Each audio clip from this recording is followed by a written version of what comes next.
सब भक्तन को राधे राधे। भैया आज हम आपको ले गए हैं श्री जी नाथ के मंदिर में।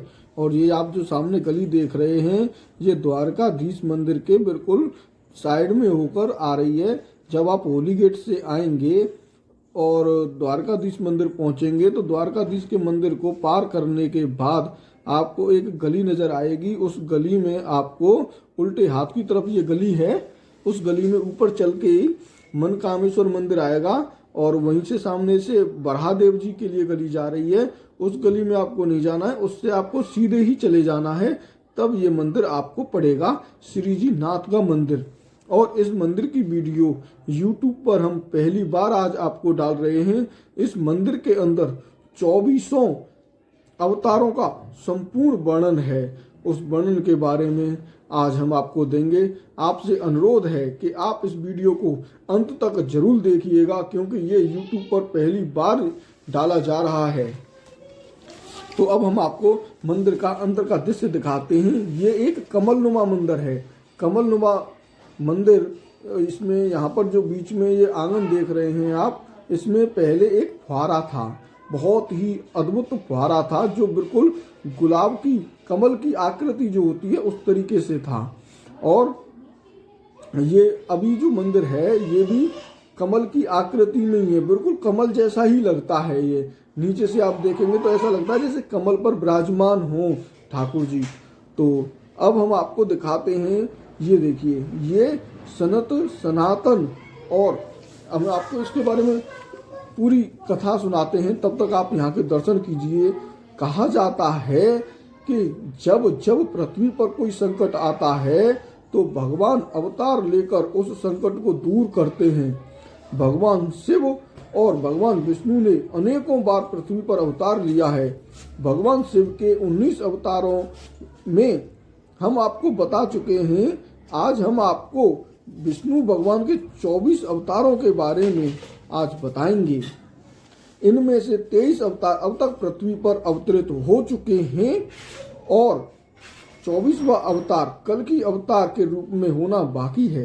इन 24 अवतारों में से 10 अवतार विष्णु जी के मुख्य अवतार माने जाते हैं और यह हैं मत्स्य अवतार, कूम अवतार, बराह अवतार, नरसिंह अवतार, वामन अवतार, परशुराम अवतार, राम अवतार, कृष्ण अवतार, बुद्ध अवतार, कल्कि अवतार। तो सबसे पहले हम सनकादि मुनि के बारे में आपको बताते हैं। धर्म ग्रंथों के अनुसार सृष्टि के आरंभ में लोक पितामह ब्रह्मा ने अनेक लोकों की रचना करने के लिए इच्छा की और घोर तपस्या की। उनके तप से प्रसन्न होकर भगवान विष्णु ने अर्थ वाले सन नाम से युक्त होकर सनक, सन नंदन, सनातन और सनत कुमार नाम के 4 मुनियों के रूप में अवतार लिया।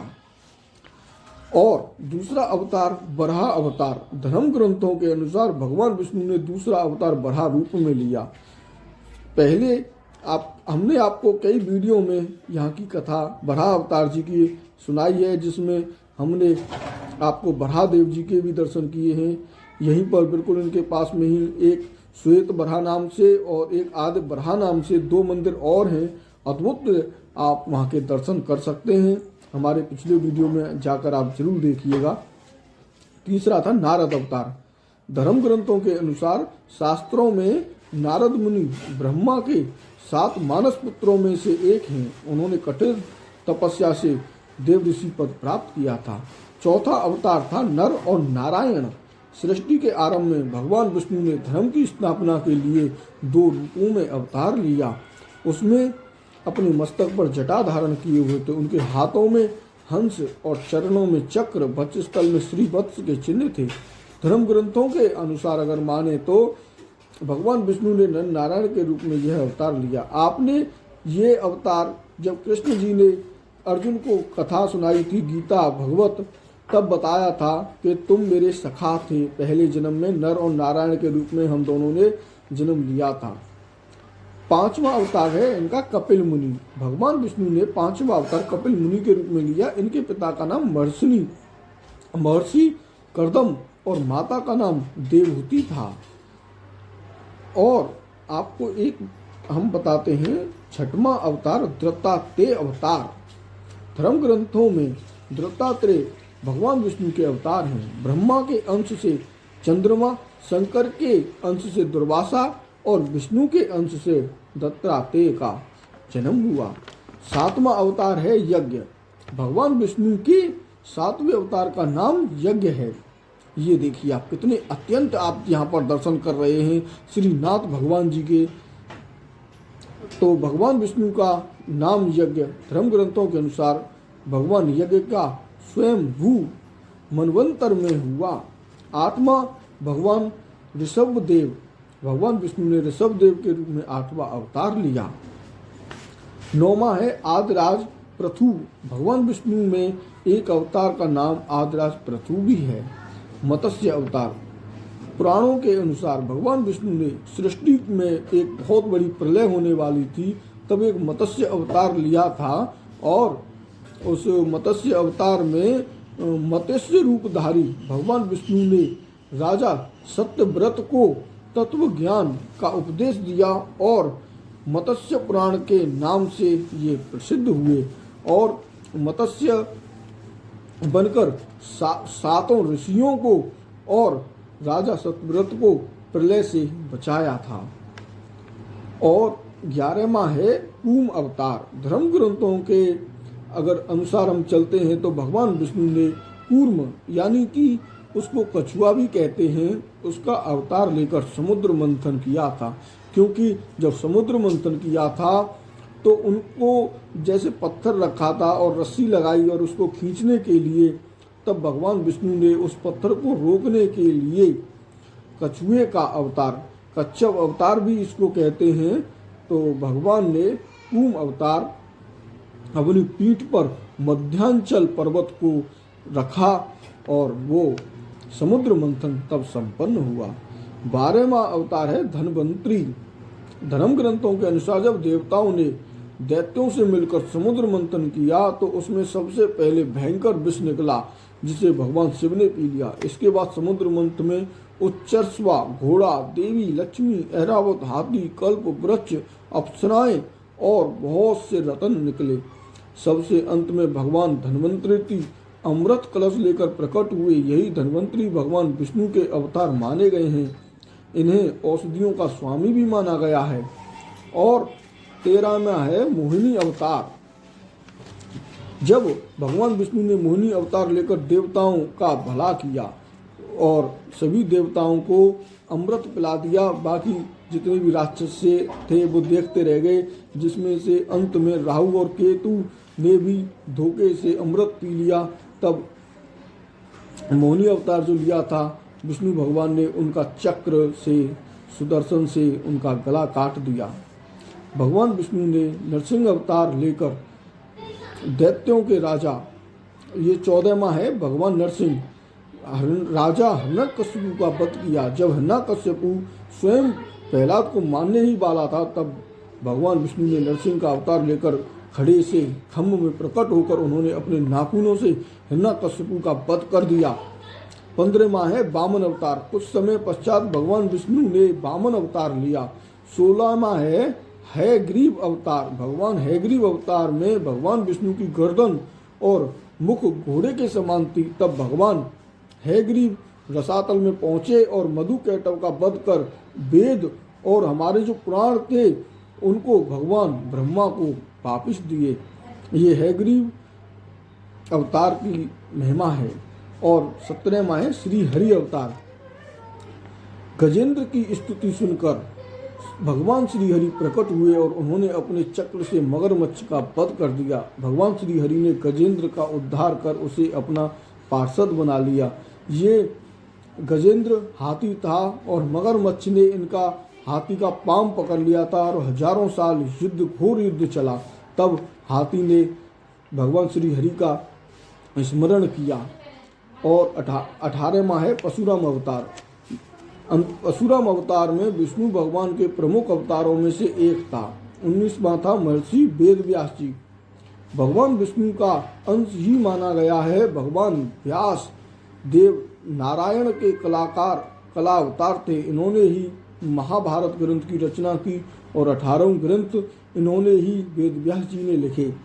20वां है हंस अवतार। भगवान विष्णु, ये आप जो देख रहे हैं ये शिवलिंग स्वयंभू है। यहाँ जब मंदिर ये बन रहा था तब ये भगवान शिव जी यहाँ पर स्वयं प्रकट हुए थे। हंस अवतार, भगवान विष्णु महाहंस के रूप में प्रकट हुए और उन्होंने सनकादि मुनियों के संदेह का निवारण किया। इसके बाद सभी ने भगवान हंस की पूजा की। 21वां है श्री राम अवतार, 22वां है श्री कृष्ण अवतार और 23वां है बुद्ध अवतार और चौथा है कल्कि अवतार। श्री राम अवतार, श्री कृष्ण अवतार और बुद्ध अवतार से आप सब लोग परिचित हैं। धर्म ग्रंथों के अनुसार कल्कि अवतार में भगवान कलयुग जो देव होंगे, कल्कि अवतार जिनका होगा वो संध्या काल में होगा और यह अवतार 64 कलाओं से युक्त होगा।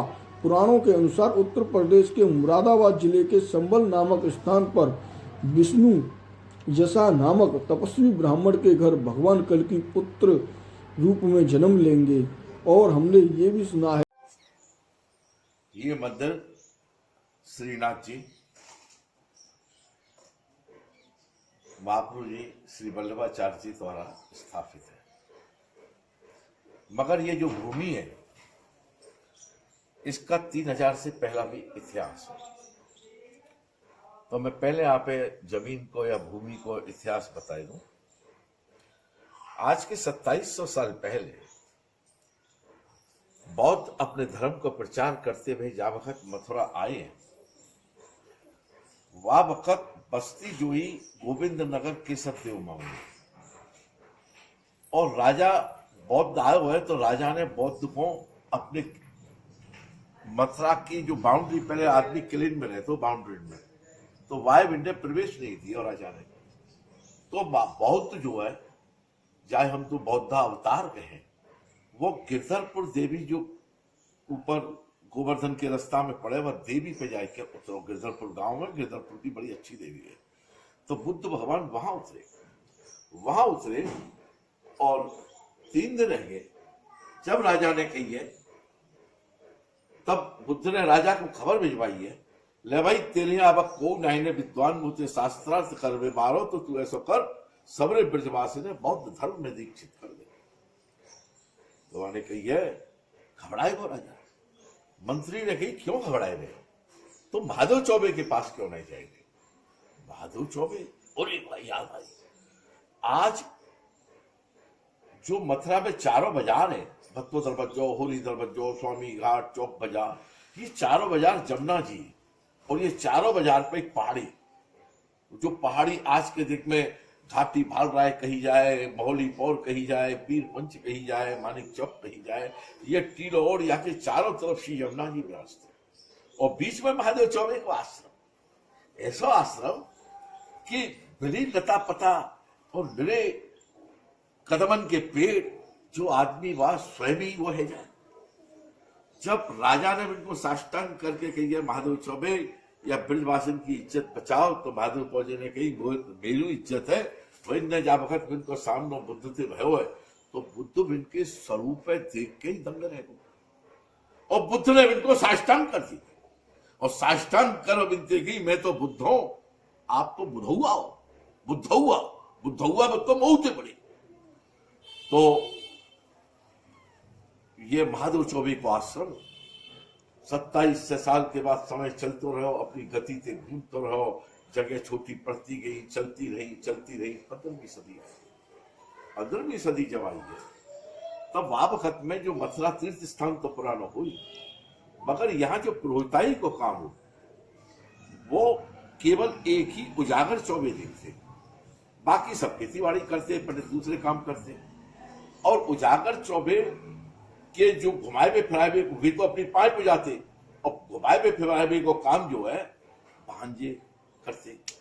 तो जा वक्त एक व्यक्ति दक्षिण को ब्राह्मण आए हुए अड़ेल थे, इलाहाबाद के पास अड़ेल में रहे, महाप्रभु वल्लभाचार्य लक्ष्मण भट्ट को बेटा। तो जा वक्त वो आए हुए तो इनने कहिए यह चतुर्भुज के यहाँ उतार दो। महादेव चौबे को बंसक इनको भांजो चतुर्भुज, तो वह चतुर्भुज के यहाँ टीले पे बाराई जी के ऊपर जाए के वह ब्राह्मण उतारो है। अब जाबका तो ब्राह्मण वल्लभाचारी बाद में बनो भले लो, वाकई वाने जा बगत ये देखो तो वह समय ये समझ लो कि मथुरा को जो विश्राम घाट हो वो मूल में आज के 150 से 200 साल, वह समय के 150 से 200 साल पहले मुगलन ने तोड़ दी और मस्जिद बनाई थी। अब आज जो तुम विश्राम घाट देख रहे हो वो वल्लभाचार्य के टाइम में हो, तो वो विश्राम घाट पानीपत को जो युद्ध भयो वहां में मराठा पिटे, तो मराठन ने समाधि के रूप में ये विश्राम घाट बना। विश्राम घाट मतलब अंतिम पड़ाव। तो विश्राम घाट बन गो तो मुगलन ने एक ऐसो यंत्र बांध दियो जो हिंदू आवे बाकी चुटिया जरूर गायब है। महाप्रभु जी वल्लभाचार्य जी ने आए थे विंध्य या चतुर्भुज चौबे का यह जो स्थान है आज श्रीनाथ जी को मंदिर, यहाँ सामने रखते हुए इनकी दोनों नजर मारे, दोनों तरफ तो पुरानो और नयो दोनों विश्राम घाट बराबर दूरी पे। यहाँ से बैठ के श्री यमुना जी को श्रीमद भागवत सुनाई है। श्री यमुना जी मंदिर में ही थे, दिखे आज भी दिखे, वह वक्त देखते तो विंध्य भागवत सुनाई है और वो यंत्र की बाधा दूर भई है, यंत्र की बाधा दूर भई है। और श्री महाप्रभु वल्लभाचार्य जी प्रेरणा भई है। ब्रह्मा विष्णु महेश देव दमन नाग दमन इंद्र दमन और विन्ने 3 स्वरूप श्रीनाथ जिनको प्राकट किया है। गोवर्धनधारी कह लो, श्रीनाथ जी कह लो, कछु कह लो, कृष्ण के श्रीनाथ जी स्वरूप को किया है। एक को नाम देव दमन और एक को नाम नाग दमन और एक को नाम इंद्र दमन। इंद्र दमन जो है वो गोवर्धन की परिक्रमा में गोविंद कुंड पे महाप्रभु जी की बैठक के सामने बौड़ियन की सेवा में। नाग दमन जो है वो नाथद्वारे में, क्योंकि गुफा की रास्ता गए नाथद्वारे तो नागन को दमन तो करेंगे, तो वहां को नाम नाग दमन है। ये जो यहाँ विराजो ये देव दमन में, क्योंकि इन्हें देव शक्ति थे, यही थे तो इन्हें आचार्य और वो बनने की प्रेरणा मिली। तो यहाँ 24 अवतार है, सबरे देवताएं और सबरे देवताएं एक अद्भुत अजब फपारे हैं। मंदिर की कलाकारी अजब गजब है। दरवाजे पे गोवर्धन लीला है, चीर हरण लीला है, समझे क्यों? अनेक वर्ष की ठाकुर जी की धरी भई लीलन के बाजे के दर्शन है। यह जगह कुआ है, शिवालय है और यह छोटे से में यह मंदिर बहुत ही, और छत पे पूरा यंत्र मंत्र है, मतलब पूरी वेदशाला। वेदशाला, ये जो वेदशाला है या में सूर्य घड़ी चंद्र घड़ी, या में तुम पूरा पंचांग बनाए लो, अपनी जन्म पत्री बना, पंचांग बन गो तो सभी बन गो, सब बन जाए। तो यहाँ वेदशाला, ऐसी वेदशाला पूरे ब्रज में कहीं नहीं। यहाँ की छत पे थे यो जन्मभूमि दिखे, यो गोकुल दिखे, यो वृंदावन दिखे, यो माठवन दिखे, ये सब यहाँ से नजर आवे। इतनी ऊंचाई पे यह आश्रम है और श्रीनाथ जी की सेवा और यमुना जी की सेवा चल रही है। प्रभु की कृपा है। हमें तो ये विरासत में पैतृक संपत्ति से मिलो। हाँ, बीच में एक बात और बताए वो को, ये मंदिर महापुरुष जी द्वारा बन गो चल गो तो क्या भयो कि आज की सी बात है कि 3 मार्च शुक्रवार कुंज काशी होली के 4 दिन पहले 17 से 59 1759 तो ऐसो भयो घर में हमारो यहाँ नगरा पाई से में पुरानो घर पुरखा जो है हमारी सब खानों बनाए रे, पीनो बनाए रे। ये मंदिर का बनवायो महापुरुष जी ये सपोर्ट का थी नहीं, मुगल पीछे पड़ गए और अब्दाली ने आक्रमण किया, पूरा मोहल्ला काट दिया, 1000 आदमी काट गए, हमारा पूरा परिवार कट गो। अब वाकई बात जब देखी गई है 3 दिन के बाद सब अपने ने देख भी आए तो हमारे घर को एक पुरखा डबल छोटा सा 3 वर्ष का बालक रो बाकी मौसी भाई लगी। वह वक्त वहां के पास गुजरानी गली के दोनों साइड में मकान, आज जो किशोरी रमन की फील्ड कहे, न्यू फील्ड कहे, वो फील्ड में इनको खेत, राजस्थान में झालावाड़ में इनको खेत और भट्ट गोसाई के इनके जजमानी। अब वे या के बाद से तो ये मंदिर तोड़ दिया।